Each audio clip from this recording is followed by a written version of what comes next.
Hello दोस्तों, welcome to electronic study YouTube channel. स्वागत है आप सभी का आपके अपने यूट्यूब चैनल पर। नमस्कार आप सभी को।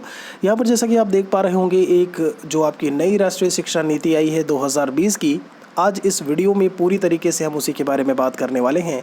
तो वीडियो में लास्ट तक आप बने रहिएगा सारे बिंदुओं को अच्छी तरीके से समझने के लिए। यहाँ पर ध्यान दीजिएगा क्या कुछ इसमें बदलाव हुआ है। आप लोगों के द्वारा भी काफ़ी क्वेश्चंस पूछे जा रहे थे। अगर आप बात करते हो जो आपका 10+2 का स्ट्रक्चर था उसको लेकर के, जो आपका एक मंत्रालय था उसका नाम जो बदला है उसको लेकर के बात करो आप, या फिर आप अगर सीटेट जो आपकी टीईटी की परीक्षाएं हैं जो उसके बाद का क्या कुछ उसमें चेंज हुआ है, उन सभी के बारे में इस पूरे वीडियो ड्यूरेशन में हम बात करने वाले हैं।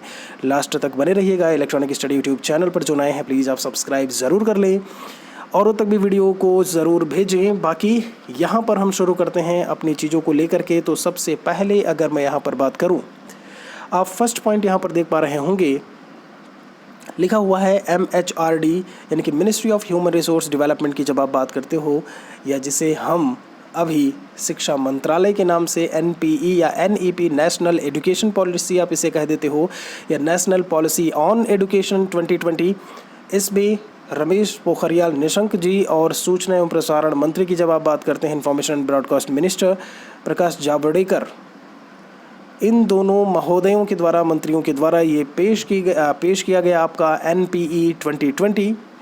आपको मैं बता दूं, अभी तक इसके पहले दो बार जो है हमारी शिक्षा नीति आ चुकी है। एक आई थी वर्ष 1968 में, 1968 में, आप यहाँ पर देख पा रहे होंगे सारी चीज़ें आपकी लिखी हुई हैं।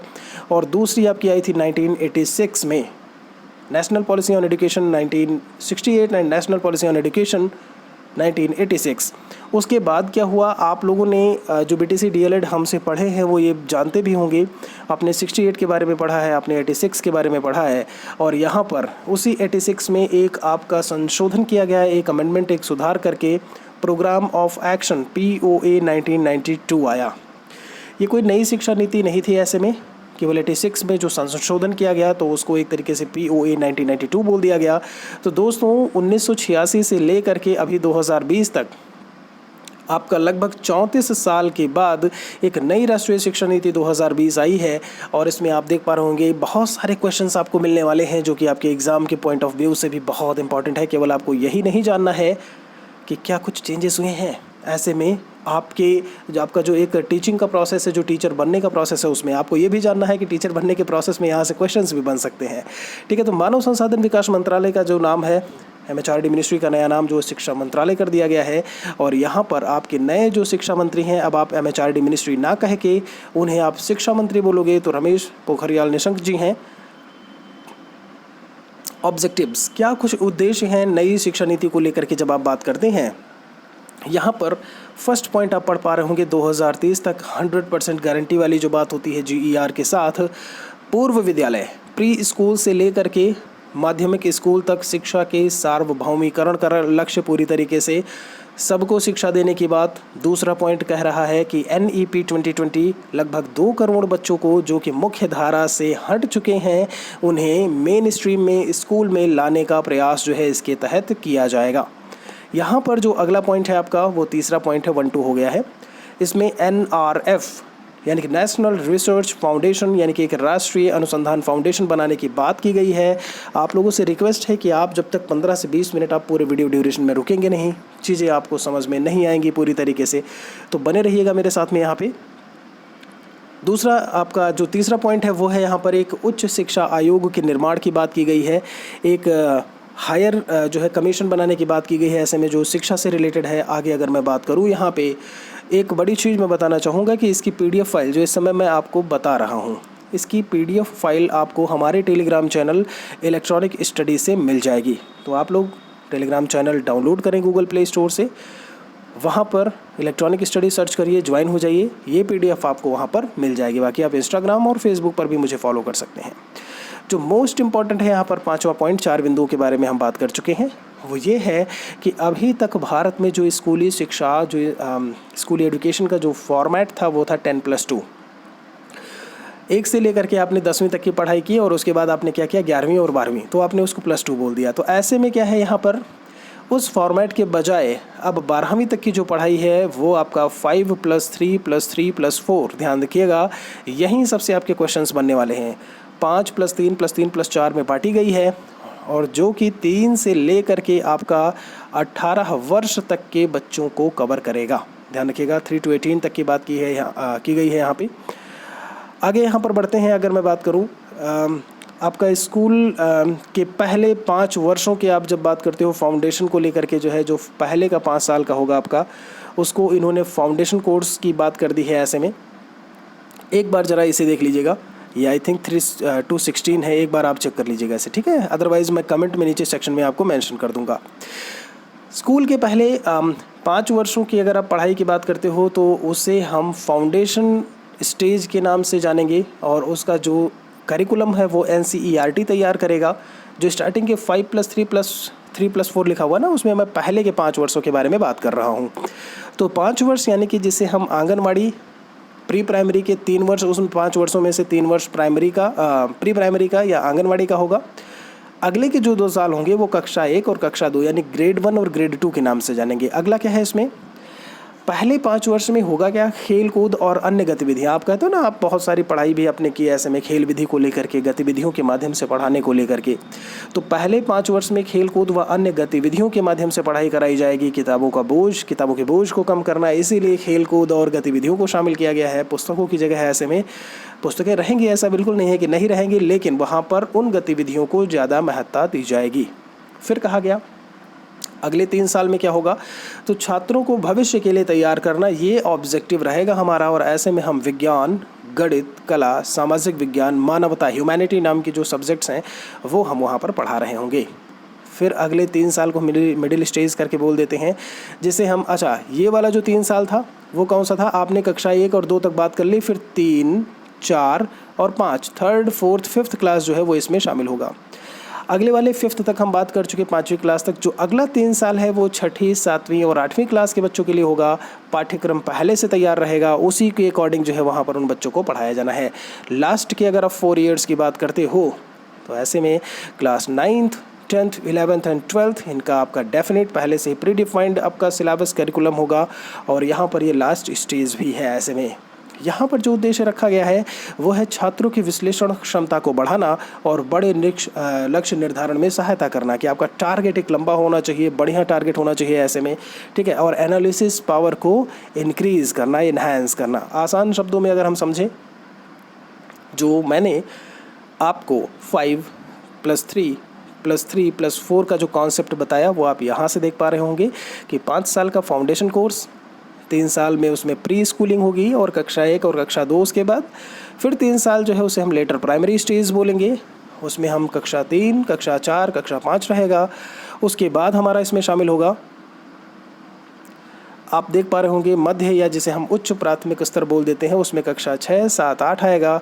और फिर 4 साल का या उच्च प्राथमिक या माध्यमिक को लेकर के आप बात करते हो तो 9, 10, 11, 12 उसमें आपके शामिल होंगे, ठीक है।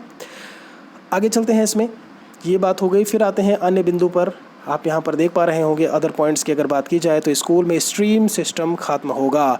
अभी तक स्ट्रीम सिस्टम का क्या मतलब है कि आर्ट्स के छात्र जो है, क्या होता था भैया, छात्र जो हैं वो केवल आर्ट ही पढ़ पाएंगे, बायो नहीं ले सकते आपका, आप साइंस से हो, आर्ट से हो, कॉमर्स से हो, यही 3 चीज़ें चलती थी। अब क्या है, अगर आप कला वर्ग के विद्यार्थी हैं तो आप बायो भी पढ़ सकते हैं, आप कॉमर्स के हैं तो आप इतिहास भी पढ़ सकते हैं, आप फिजिक्स भी पढ़ सकते हैं, कुछ भी। आप समझ रहे हैं कि नहीं। फिर यहाँ पर नेक्स्ट इन्होंने बोला है कि 5वीं तक की पढ़ाई जो है, एक और पॉइंट शामिल किया है जो कि आपकी मदर टंग, रीजनल लैंग्वेज, मातृभाषा, स्थानीय भाषा या राष्ट्रभाषा में होगी। अब अंग्रेजी में पढ़ाई की अनिवार्यता वो ख़त्म होगी।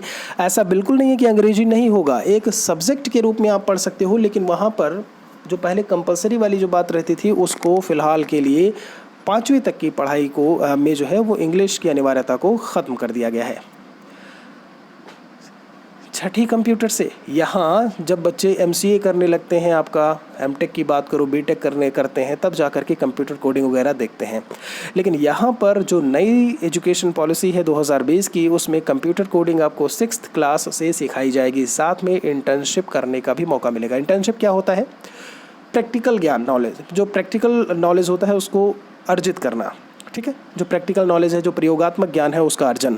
तो ऐसे में क्या है, किसी भी विषय, मान लीजिए कि एक बच्चे को पेंटिंग का शौक़ है, ऐसे में तो पेंटर के पास जा करके वो पेंटिंग सीख सकता है। आपका सॉफ्टवेयर में आपका कोडिंग का शौक़ है, ऐसे में तो वो जा करके जो है वो भी सीख सकता है, कोडिंग सीख सकता है, इंटर्नशिप कर सकता है 6th क्लास में।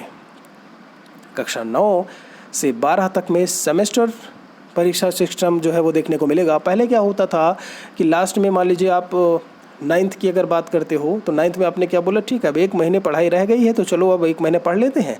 साल भर में सालाना परीक्षा होती है और वार्षिक परीक्षा दे करके अपना मार्कशीट ले करके और फिर चल देंगे। नहीं, अब यहाँ पर सेमेस्टर सिस्टम परीक्षा है आपका। 6 महीने पर आपकी परीक्षा होगी, दूसरे में फिर से 6 महीने की परीक्षा होगी और उन दोनों को जोड़ करके फिर आपकी फाइनल मार्कशीट तैयार की जाएगी।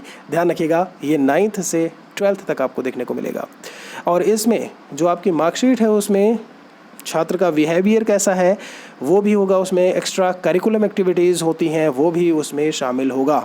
रटंत्र प्रणाली से दूर बोर्ड परीक्षा को आसान बनाया जाएगा, ये भी बोला है। ये जो 360 डिग्री असेसमेंट आप देख रहे हो ना, आपका हाव भाव विचार स्वभाव स्कूल में कैसा है, छात्रों का छात्रों के प्रति आप समझ रहे हैं, टीचर के प्रति आपका स्वभाव कैसा है, वो सारी चीज़ें जुड़ करके फिर आपकी एक फाइनल मार्कशीट जो है वो तैयार होगी सेमेस्टर परीक्षा के साथ में।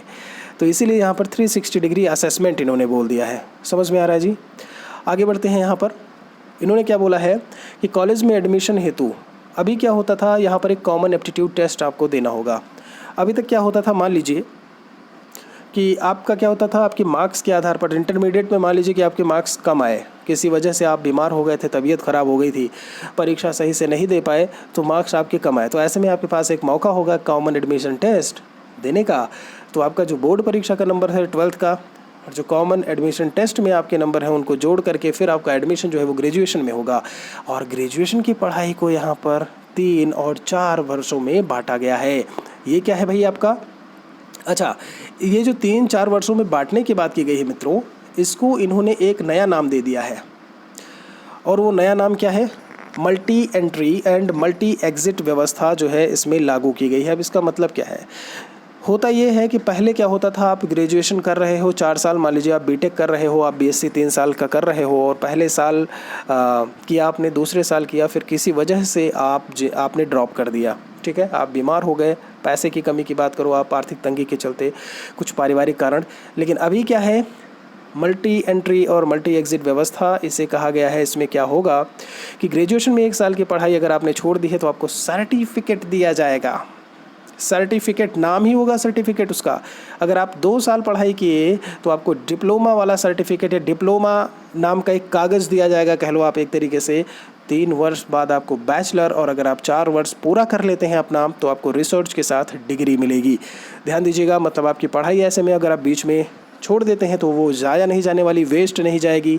आगे बढ़ते हैं। इसमें संगीत है, कला है, साहित्य को देश के हर कॉलेज में पढ़ाया जाएगा। ये बात भी आपकी NPE या NEP 2020 में कही गई है। स्कूल कॉलेज की फ़ीस आपने देखा होगा, मनमाने तरीके से फ़ीस को बढ़ोतरी को लेकर के काफ़ी ज़्यादा चीज़ें आपको आए समय न्यूज़पेपर में आप देखते होंगे। तो एक निश्चित नियम बनाया जाएगा, एक पहले से फ़ीस तय की जाएगी, उससे ज़्यादा कोई भी स्कूल या कॉलेज फ़ीस नहीं ले सकेगा। ये नियम आपको देखने को मिलेंगे। उम्मीद करते हैं कि आपको यहाँ पर सारी बातें चीज़ें अच्छे से समझ में आ रही होंगी। थोड़े ही समय का वीडियो और बचा है तो पूरी तरीके से लास्ट तक में आप बने रहिएगा। नीति को तैयार करने के लिए ध्यान दीजिएगा, ये नीति ऐसे ही नहीं तैयार हुई है, लगभग 2 लाख से ज़्यादा लोगों की राय ली गई है इसको तैयार करने के लिए। और एक सबसे बड़ी, अगर आप शिक्षा नीति को लेकर के बात करते हो, सबसे बड़ी परामर्श प्रक्रिया ये चली थी 26 जनवरी 2019 से लेकर के 31 अक्टूबर 2019 तक। ये जानने के लिए आपको बहुत अच्छी तरीके से याद होगा प्रीवियस ईयर में कि नई शिक्षा नीति आ रही है, आपसे सुझाव मांगे गए हैं। वही वाला सुझाव है आपका कि 26 जनवरी 2019 से लेकर के जो कि 31 अक्टूबर 2019 तक चला था।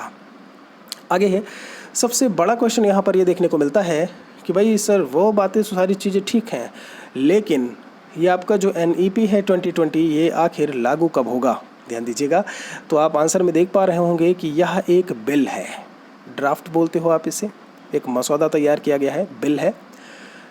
जिसका नाम है नेशनल हायर एजुकेशन बिल। आपसे सारे क्वेश्चंस पूछे जा सकते हैं जो है, तो ऐसे में इनको आप पूरी तरीके से तैयार रखिएगा कि बिल का नाम क्या था।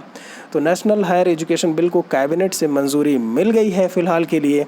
कैबिनेट मतलब ये काउंसिल ऑफ मिनिस्टर्स की जब बात करते हो जो इस समय सत्ता में है, ऐसे में अब संसद में पेश की जाएगी। आपको पता है पार्लियामेंट में कोई भी बिल होता है संसद में जाता है, लोकसभा से पास होगा, राज्यसभा से पास होगा, राष्ट्रपति का साइन होगा, फिर वो एक कानून के रूप में हमें देखने को मिलता है। तो अभी कैबिनेट ने मंजूरी दी है, अभी ये पार्लियामेंट में जाएगा, पार्लियामेंट में दोनों सदनों से पास होगा, फिर आपके राष्ट्रपति उस पर जो है हाँ जी अपना ठप्पा लगाएंगे, अपना मुहर लगाएंगे और बाद में एक कानून की शक्ल ले लेगा। फिर क्या होगा, स्टेट गवर्नमेंट्स भी अपने यहाँ पर कानून बना के इसे लागू करेंगी या कर सकेंगी। पूरी संभावना है कि जो आपका सेशन है 2022 का 2021-22 अगले साल का, उसमें आपका ये जो नई राष्ट्रीय शिक्षा नीति है 2020 वो लागू हो जाएगी। अब यहाँ पर आपका क्वेश्चन बनता है ऐसे में कि भाई आपका जो जब आप टीईटी को लेकर के बात करते हो ऐसे में, या जो शिक्षण प्रक्रिया में आपका एक शिक्षक बनने की जो प्रक्रिया है उसमें क्या कुछ चेंजेस हुए हैं या कुछ ऐसे में आपको जानना है या सारी चीज़ें, तो इसको हम लेकर के अगले वीडियो में आएंगे। यहाँ पर ऑलरेडी लगभग 16 मिनट का वीडियो हो चुका है, इसके बारे में हम आपको अगले वीडियो में बताएंगे। अगर आप जानने के इच्छुक हैं तो भी आप ज़रूर लिखें यहाँ पर। नई राष्ट्रीय शिक्षा नीति कैसी है इसके बारे में भी आप कमेंट सेक्शन में ज़रूर बताएं। फ़िलहाल के लिए हम दोस्तों इस वीडियो पर यहीं पर रुकेंगे। PDF फाइल के लिए मैं आपको बता चुका हूँ, आप टेलीग्राम चैनल इलेक्ट्रॉनिक स्टडी से आपको PDF फाइल मिल जाएगी। हम आपसे मिलते हैं एक और वीडियो में। जो भी TET है शिक्षक बनने तक के को लेकर के क्या कुछ डेमो वीडियोस की बात हुई है, डेमो देने की बात हुई है, क्या कुछ बात हुई है आपके इंटरव्यू को लेकर के, NTA क्या है, वो सारी बातें जब आप नेशनल टेस्टिंग एजेंसी की बात करते हो, उन सभी को लेकर के हम अगले वीडियो में हाजिर होंगे। एक बार आप कमेंट में ज़रूर बताइएगा कि यहाँ पर NEP जो यहाँ पर मैंने आपको बताया कितना कुछ आपको समझ में आया। जल्दी मिलते हैं आपसे एक और वीडियो के साथ में। शुक्रिया आप सभी का, तब तक के लिए।